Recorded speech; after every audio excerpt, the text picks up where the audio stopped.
Well, this is going to be a story that's set in the Wayback Machine. So you've got to imagine 1980 when you guys were just a spark in your parents' eye. I'm living in Greeley, Colorado, and Greeley is kind of like Boise, like a small version of Boise. It's got a university, but it's sort of a western cow town. And I'm living there as a single mom, and I have two children, Dawn, who's 9, and James, who's 7. And life is pretty humdrum. Working, going to school, cleaning the house, cooking the food. Nothing's going on at all that's very interesting. As a matter of fact, it's kind of dismal. And it's particularly dismal because of the date. It's 1980, Friday, February 15th. Sadly, the day after Valentine's Day. And Valentine's Day came and went, and I did not get a single Valentine's, not even from my parents. So I wasn't looking forward to life very much. And, I've never really been like beautiful or desirable, sadly. Even, when I was like 6 or 7 years old, that's when I first got glasses. And they were big Coke bottle glasses. I was very, very nearsighted. And all the way up through high school, the kids were calling me Four Eyes. So life was not looking up on February 15th. However, there was one bright spot in my life. And that was the fact that the graduate students we worked with, there were like 10 of us that all started graduate school at the same time. I'm getting dry right now. And Max, you don't happen to have a chilada, do you? Because you're paying me for this, Mm-hmm. Okay. So anyway, the one bright spot in my life was the FAC, the Friday afternoon club, when all the graduate students would go to this cheesy little bar called The Times. But what I would do is on Friday afternoon, I had a really good friend named Gloria. And Gloria had kids the same age as mine. So I could leave Dawn and James with Gloria. And then I could run off to the bar to be with the graduate students. And we would hang out and we would drink until about midnight, talk, shop, do all that stuff. The only social life that I had. And then I'd go back, pick up the kids, and go home. So on the 15th, I dropped the kids off and I headed for this cheesy bar called The Times. So now I'm drinking chilada, but then I was drinking Long Island iced tea. Now, I don't know if you know about Long Island iced tea. I see you over there nodding your head, but it was brand new back then.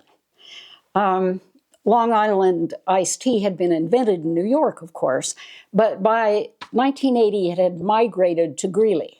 But I hadn't ever had Long Island iced teas before. But I went there and I got a Long Island iced tea. It was delicious. I had no idea it was like vodka, gin, rum, tequila, triple sec, and then simple syrup and Coca-Cola to make it sweet so you wouldn't notice, right? So I've already downed one Long Island iced tea when the last of our little group showed up at the Times, and his name was Steve. And Steve was kind of an interesting guy because he was younger than us by like 15 years. The rest of us were like 35, we were like mid-30s or so. And Steve was like the little whiz kid brainiac. And he was a graduate student too, but I had never talked to him before. But this night, I had my Long Island iced tea. He ordered a Long Island iced tea and we started talking. It was great. We had a lot in common and we really enjoyed each other. And then he said to me, well, he said, this is getting kind of boring. And do you know what movie they just re-released today? No, I said. Jaws 2, he said. Wow, I said, Jaws 2? He said, why don't we just leave this place and let's go see Jaws 2? And I said, okay. So I downed the last of my Long Island iced tea and we head out to see Jaws 2. But then Steve says, oh, you don't mind if we stop at my apartment, do you? Because I need to get my jacket. It's going to get cold. No, not at all, I say. Go ahead. So we pull up to Steve's apartment, go in his apartment, get his jacket. And then he says, you know, about a month ago, I just got my financial aid, and I made a big purchase. Do you want to see what it is? Sure, I said. What is it? He opens his bedroom door, and what is there but a waterbed? Do you guys know what waterbeds are? They're not very popular now, but the 80s, they were the big thing. And so for those of you who don't know, a waterbed is like a great big, thick, giant balloon filled with water in a wood frame, right? And we looked at the waterbed, and we never made it to Jaws 2, but we did get into the waterbed, and we began to frolic and cavort, if you know what I mean. And one other thing I want to tell you about a waterbed is it's very low as far as ergonomic tractability goes. Y'all know what ergonomic tractability is? Well, like getting purchase on a waterbed, you know, leverage, it's really hard to do. But if you have determination and you're willing to try, you know, so that you can get yourself physically in the right position, you have to practice, but you do okay.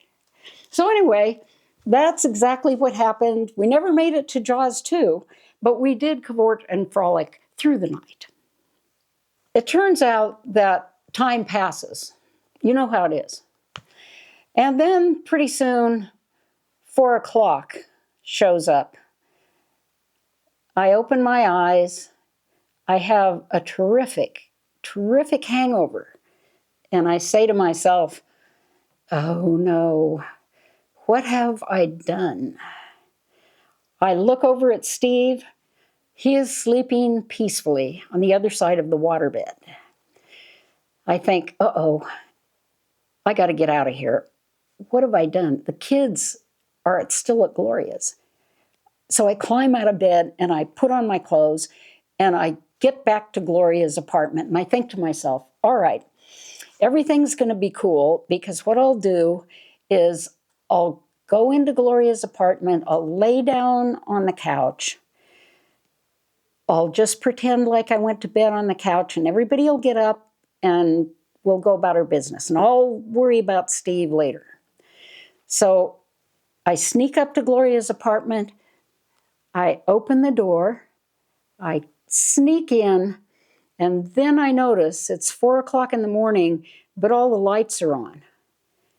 And I go to the kitchen, and the reason that the lights are on is that everybody's awake and dressed and sitting around the kitchen table, and they have like bacon and eggs on their plates. And they don't look happy, none of them. And the one that especially doesn't look happy is my daughter Dawn. And she's got red eyes because she's been crying. And I don't even know what to say. So I say, what's up? And Dawn says, I thought something happened to you and I called 911. And then Gloria says, I tried to stop her, but she was already at the phone. No, this is remember, this is 1980. We don't have cell phones. So Gloria ran from the bedroom to the kitchen where Dawn was in the middle of the 911 phone call. And Gloria hung up the phone as fast as she could. But the cops were listening to a little child whose mother was lost, right? And by that time, they already had the address of Gloria's house. So it turns out what happened is that the cops showed up. And Gloria said, but don't worry. We got everything straightened out. When the cops came, I just told them, you were out, you were with other graduate students, you guys were studying for a test, nothing was wrong. And I said, well, then what happened? And she said, all you have to do is go down to the police station, and here's the card. And it's Sergeant Buck Glenn. And you got to talk to Sergeant Buck Glenn and show him that everything''s okay, and then they'll cancel a call and nothing will happen. And so I said, okay, I'll do it. So I told Dawn, don't worry, all is well. I'm just going to go down and get this all straightened out, and then we'll be fine. So quickly, I run down to the police station. And I finally get to talk to Sergeant Buck Glenn. And Sergeant Buck Glenn is kind of an old cowboy type cop. And he takes a look at me and he says, so you're the one that was out real late last night, right? And I said, yeah, well, yes, sir, we were studying. And he said, well, we got to that apartment at 4 a.m. And I said, well, we fell asleep. And he said, well, that sounds a little fishy to me. He says, but okay. Everything really okay with you? And I said, absolutely. By this time, I have this stabbing pain in the back of my eye, and I'm thinking, oh, please let me get away with this. And then Buck Glenn says, okay, just give me your driver's license so I can check you are who you say you are, and we're good. And then I think, driver's license. The driver's license is back in Steve's apartment with my purse on the floor. So I say, I don't have a driver's license, but I'll go back and get it.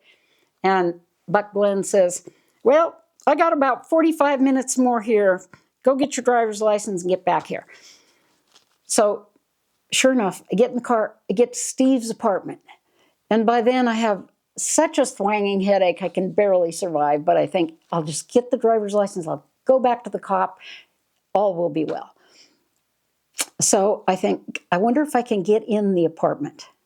But I left at 2 o'clock and it was unlocked. And so I opened the door. Sure enough, it's still unlocked. So I sneak through the apartment. I open the door to Steve's bedroom, and there he is, sweetly still sleeping.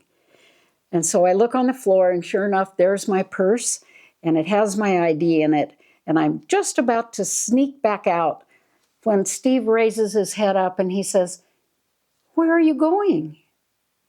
And I say, I've got to take care of the kids. And he says, don't go. Take off your clothes and come back to bed. I love you. And I say, I can't. I got to go. I don't want to tell him about the cops, right? And I say, give me a call. Call me. And he says, I'll call you. And I run out of the apartment, but I'm thinking, oh, yeah, sure you will. After you wake up and figure out what you've done, I don't even know you. You don't even know me. And I'm like a dozen years older than you are. I'm sure this is not going to work. But I've got the ID. I get in the car. I get back to the cop. Buck Glenn is still there. He looks at my ID and he says, okay, this looks pretty good. He says, this looks pretty good, but you don't look very good. What's going on there? Alcohol involved? And I look at him and I say, I'm sorry, Sergeant Glenn, but I'm feeling really rough right now. He says, alcohol involved? And I say, yeah. And he said, I knew that. Hey, but I got the cure for that, he said. I'll tell you what you do. On the way home, you just pull into McDonald's.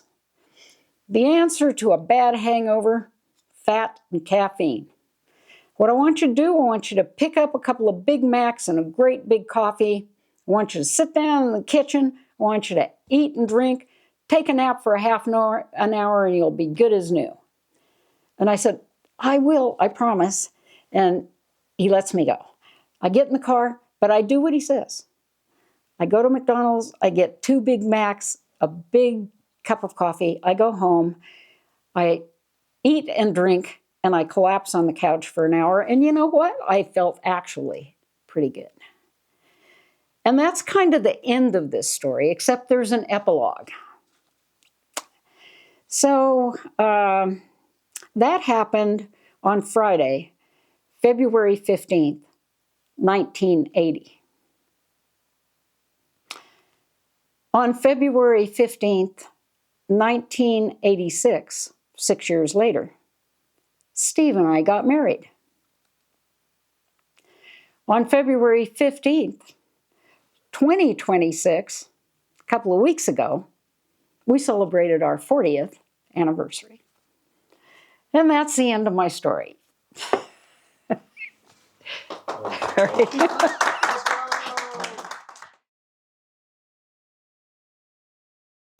Okay. After all this time, what is your favorite movie to watch together? Jaws 2? My favorite movie to watch with Steve, I don't know. It's like different every year, but Jaws 2, absolutely not. Not even the original Jaws.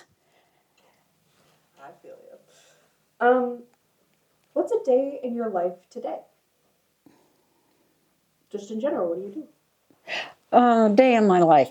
Well, I'm retired for the second time. I worked at a university in Greeley, actually, in Greeley, Colorado for a number of years. But now I teach part-time at CWI. So my day generally involves grading papers, doing schoolwork, walking the dog.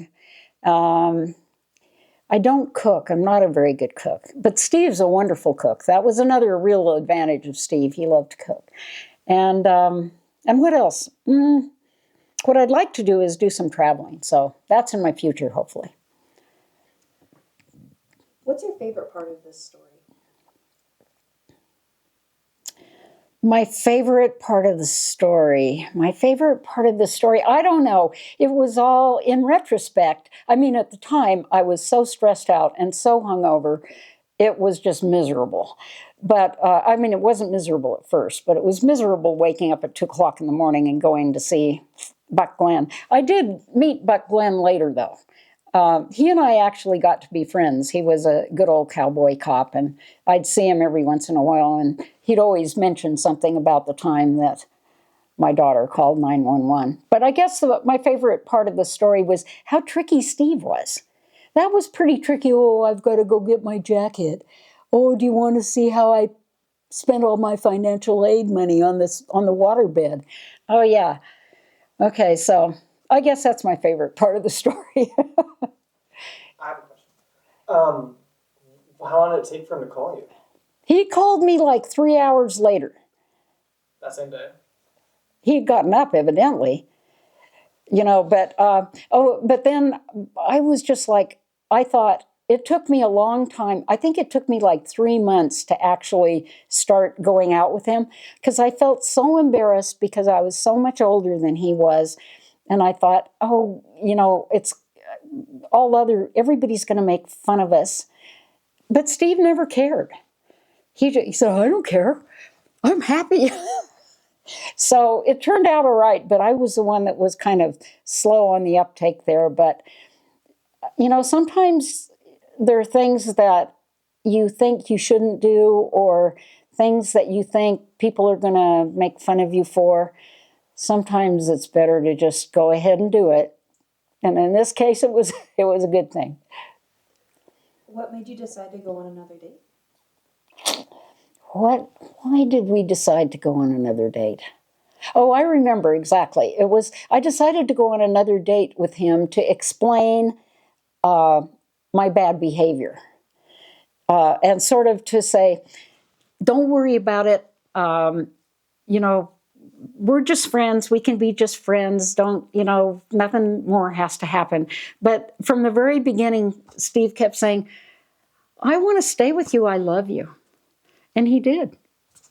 What's something you love about your husband? Something what? You love about your husband. What do I love about my husband? He's a straight arrow. Steve is honest as the day is long. He's just like he's a person you can really trust. And the older you get and the more you see about human nature and the ups and downs of life, somebody that's steady and trustworthy is one of the best things you can ever hope for. So I hope for all of you that you find a partner like I did. It was good luck. But the other thing I think is that it's funny about life. I think life is full of accidents.